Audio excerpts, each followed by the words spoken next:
Good afternoon.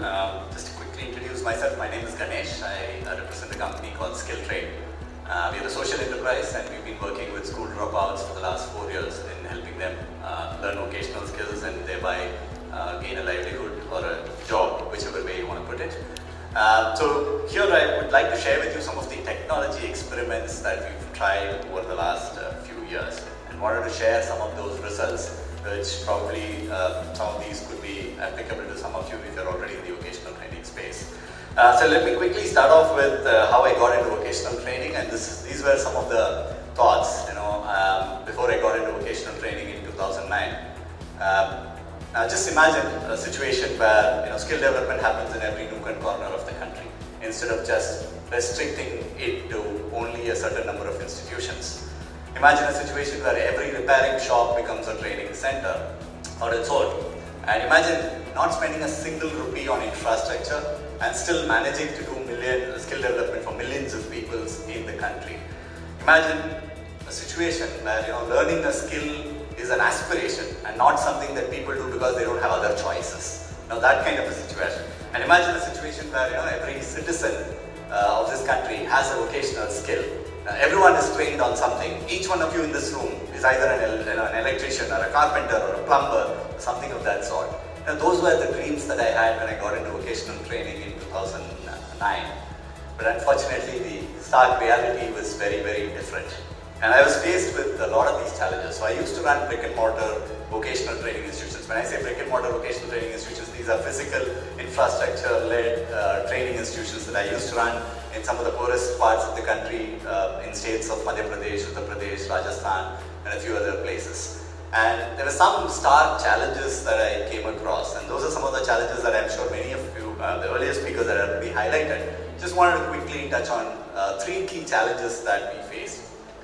The first challenge is obviously accessibility of the training center. Most training centers are in urban areas. There is nothing that happens in rural India, and therefore somebody who lives in a village has no way to reach. And this is a typical scene when if you have to get to the nearest town, this is the kind of buses. Particularly in a state like Madhya Pradesh, there is no state road transport corporation, so you'll have to depend on a lot of these private buses, and for most of them, the cost of traveling to the nearest town is far higher than the fees that they would pay in each of these training centers. So many of them would not come regularly, they will drop out, eventually learning gets affected, and those are huge issues that we had. And these challenges, it's not just about reaching the nearest center, it's also about the eligibility.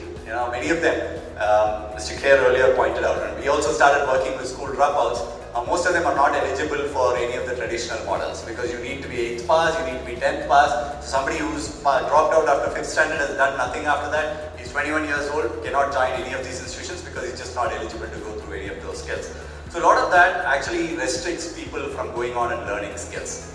The second challenge that we faced was that of affordability. Now naturally, traditional brick and mortar institutions are pretty heavy on infrastructure, investment. You need so many machines, you need so much infrastructure, you need to have so much faculty, and you're investing so much money in it. And for that institution to survive, to become sustainable, you also need to share, and you also need to charge a certain amount of fees commensurate with that. Unfortunately, for the target audience that we work with, most of them cannot afford to pay that level of fees, and many of them don't even consider these as options because they say, oh, that's too expensive, I can't even look at going and doing any of that stuff. So apart from ineligibility, the fees also becomes highly unaffordable, and most of them cannot really look at any of these options. The third challenge was that of the effectiveness of these training programs, and one of this was highlighted by somebody in the earlier panel, where they said there is a huge gap between what is trained and what the industry wants, and there's a huge skill gap that exists. And naturally, the way traditionally our education system has come up, it's 30 people, it's a batch concept that we've all come through. Now typically if you look at a batch concept, the speed of the class is normally at the speed of the brightest student in the class, not necessarily the weakest student. So they need to complete syllabus, they just come, rush in and finish off. You don't really care whether everyone in the class has learned it or not. Learning styles are different, there is enough and more research that says people learn in very different styles. So with that kind of an audience, it becomes very, very difficult to deliver effective vocational training. Even bigger issue is the availability of good quality faculty. Now today, faculty are not made out of passion, they are made out of compulsion. If you don't get any other job, you become a faculty in an engineering college. That's the kind of situation that we are in today. Those are the people who are going to be training the next generation of skilled practitioners. There's a huge challenge, and naturally the question of quality is going to be a question that will always come forth. And that's where we said, let's try and experiment with something different. So the first thing that we did was, we said, let's try and develop some videos. We didn't know whether this will work or not. So we just started developing some video content. Very simple, Hindi language. We picked up some of the most, the glamorous skills in rural areas. Glamorous skills in rural areas, like for example, mobile repairing is the most glamorous skill in a rural area. Everybody wants to learn mobile repairing in a rural area. Whether there's employability or not is a different question. It just looks glamorous for them to learn. So we just picked up some of these skills, basic computer, and then we picked up an electrical training course. We made small video modules of this 10 minutes videos in Hindi language, and we went into these villages and started giving this video free of cost. Essentially, we wanted to see whether there is interest in people to learn any of these skills or not. So we went and started distributing this video free of cost. And that's when we realized there's a lot of population which is really wanting these skills. Earlier they thought, oh my god, I can't learn a skill because I can't afford it, I'm not eligible for it. Suddenly I can see a video, and this video I can probably try and pick up, I can see whether I understand this or not. That kind of really got us somewhere. So it gave us some motivation, and that pushed us on to develop more content. Today we have close to about 15 courses for which we've developed video content in Hindi language. And one of the things that we did was, we said, why go into only villages? Let's start putting it on YouTube also. Let's see if there is people who are interested. So we started uploading all our content on YouTube, and today we are actually India's largest online vocational training channel. We have about 150,000 people who are subscribed to us. We have more than 20 million views for our videos, about 600 videos, and this is all free. We don't charge anything for it. It's available on YouTube. Anybody can use it. If you have training institutions, you're running training institutions, please feel free to use that video. We'll be happy to let you use that content. So that's the first step. So we experimented, we thought video really made a lot of sense, and we wanted to move it to the next stage. Obviously, video is not going to make you a skilled practitioner. You need to have hands-on training.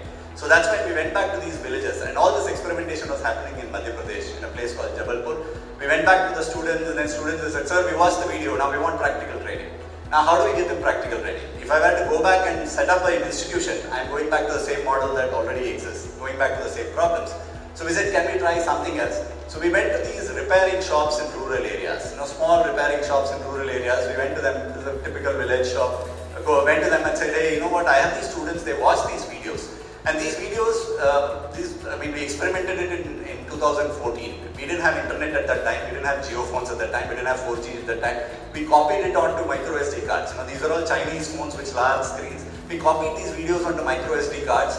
We went to these small recharge shops in rural areas and told them, keep this content. If somebody asks for it, please copy it onto their mobile phone and give it to them. That's how we distributed content at that time. So it was very easy. We didn't need internet or any of that stuff at that time.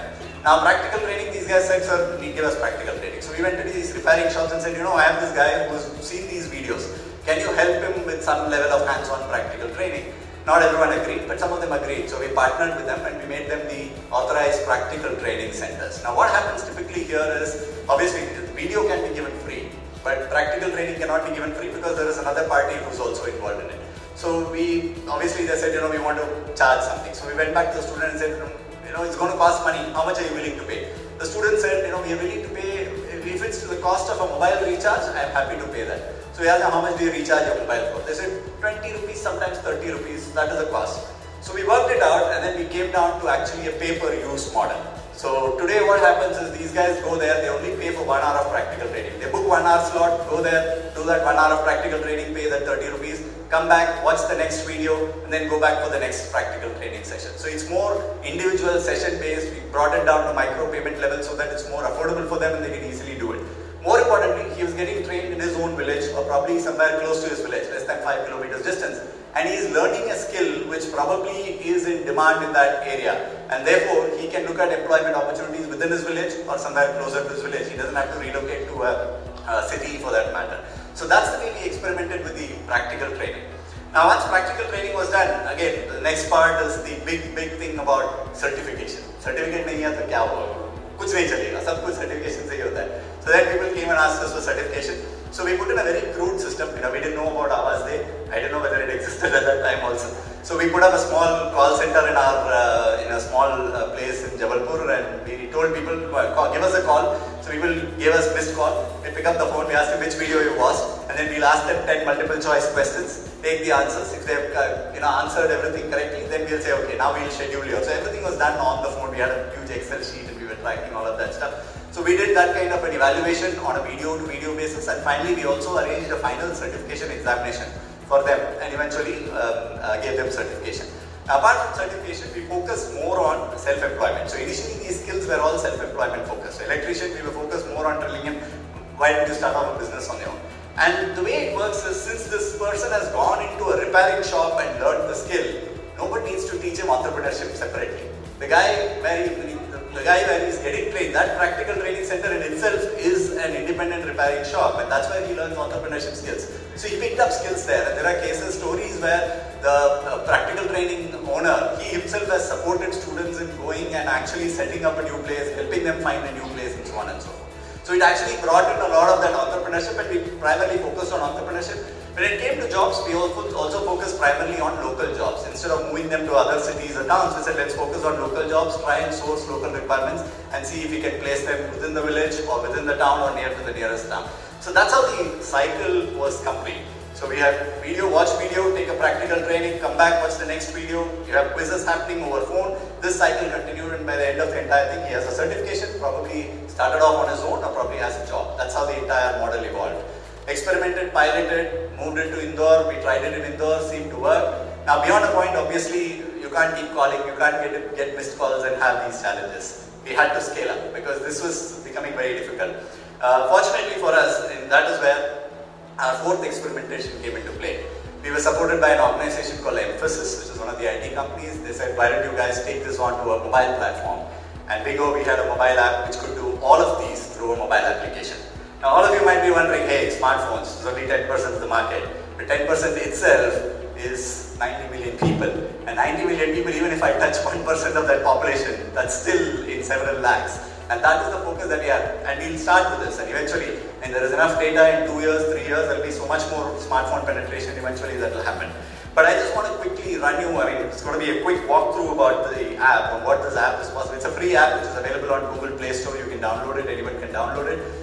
Choose a language, you have multiple language options. Right now we have Hindi and English courses available, but we plan to add a lot more languages in this. Once you choose a course, you can pick what trade you want to go in, what course you want to do, choose your course, register for free.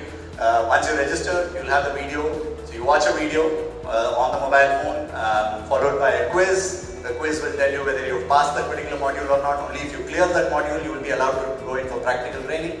And the next part is practical training, so it basically opens up a map for you. I'm sure most of you would be familiar with Ola and Uber. It's exactly the same thing that happens here. It will show the map, it will show you the nearest practical training center. Go pick up a center, it will show you the price at which you can get a practical training. So for example, this is our Jabalpur center, we charge 40 rupees per hour at our Jabalpur center.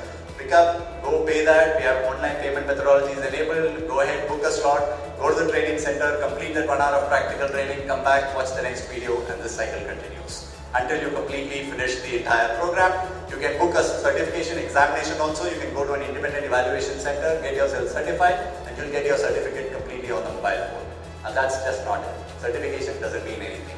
The next stage is jobs. You also have full-fledged job portal in the entire app. So you can search for jobs based on the courses you've done, based on locations that you're in, pick and choose where you want to apply, all of that completely through the mobile app until the point that you actually get your offer letter also on the mobile app. So it's an end-to-end enabler that ensures that you not only learn skills, but you're also getting jobs. And what kind of jobs are we posting here? These are not the big corporates. We are afraid to go and approach the large organizations because they say, we want ITIS, we want this and that. So we don't go to large corporates, we go to the small and medium enterprises. Places in Jabalpur, people who cannot access a Naukri.com, who cannot post on a Naukri.com. We go to them and say, hey, how many mobile repair guys do you need? Post your requirement here, and you will have somebody locally who will come, who will apply, and who will be able to get a job there. So we're actually trying to connect, make employment opportunities available in the rural parts of the country instead of moving them to larger cities and so on. Having said that, yes, we also welcome large organizations to post it here. But that's exactly where we currently work on. And the way we work is complete learning to earning completely through the app. So it's It's something that has evolved over a period of time. We tried it, tested it in different ways, and finally we have a model which seems to be working. How has it impacted? Well, huge. We officially launched the app in February. The beta was on since October 2016, but officially we launched it in February 2017. And it's been, about 6 months now. We're already on 12,000 students and counting. It's just been 6 months and we've already crossed 12,000 students across these. We only offer 5 courses right now on the app. Although we have content for 15, only 5 courses are available on the app. Now the impact is so good. We've got interest from several organizations to try and look at this as an internal training methodology also for them, because it seems to work. We also got a lot of interest from other countries as well. So last month we actually launched the app in Kenya also. So it's now available in 2 countries, India and Kenya, because we think this is a model that can work anywhere, in any part of the world. All you need is the right content to be available. This is a platform and you just need the right set of partners.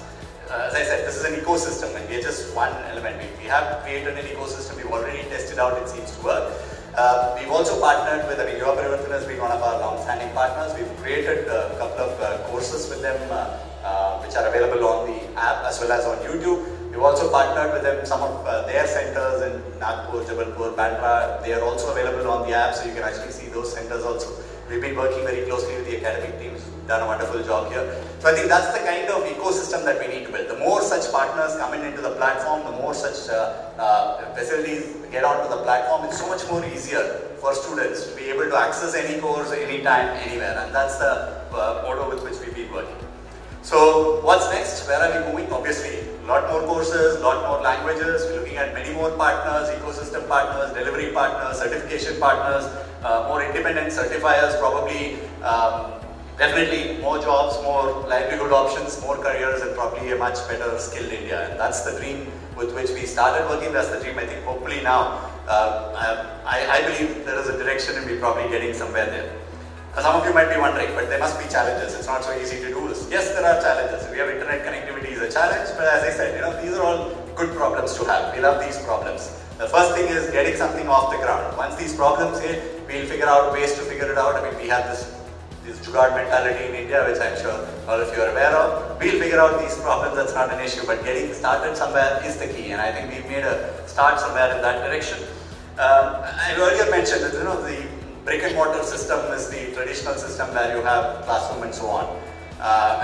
We might call the technology as the modern system, but I think, truly speaking, we are actually going back to the traditional system now. We're going back to a system where we had the Guru Shishya Parampara, where I'm sure all of you know about the Guru Chela system, Ustad and Chotu. Every workshop will have an Ustad, there's a Chotu there. That's how people learn skills in traditional India. I think we're going back to that system because I think the power to actually skill a nation of this size rests in the hands of practitioners, not just in the hands of institutions. So we are trying to bring the practitioners back into the system, give them the respect that they deserve, because only then skill development will become something which is more aspirational, it will become far more interesting for people to try and apply. And that's the area that I think we are going back to, so it's back to the basics, and that's what we are trying to do. So now, with all of this in context, try and reimagine if all of this is possible, and I think it is possible. I think skill development can happen in every nook and corner. Every repairing center, every repairing shop becomes a training center. It's definitely possible. You don't need to spend any more rupee on infrastructure because there's already enough infrastructure that's available. If only we can utilize that better, I think there is much better skill development that can happen. Learning will become an aspiration because when I go and work with an Ustad and I look at him, I aspire to be him, he becomes my mentor. I learn entrepreneurship and I want to learn this, it becomes an aspiration. And eventually, everyone has a skill that they can actually call their own and they're proud of that kind of a skill. And that is the kind of India that I'm dreaming of, and I hope I get the support from a lot of you present here. Thank you very much.